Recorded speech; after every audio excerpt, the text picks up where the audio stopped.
Hello, in this video I want to show you how to install Microsoft Edge browser on your iPhone 14 Plus. And to do this we'll need to open our App Store. Right here find the search, select and write Microsoft.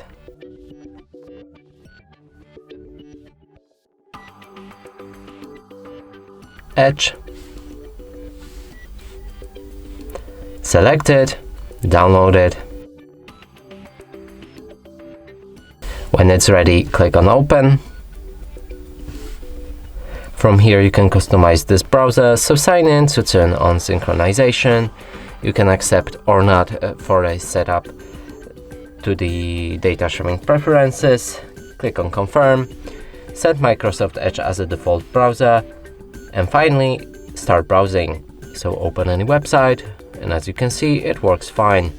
And that's it for this video. Hope you like it. Please consider subscribing to our channel, leave a like and a comment below.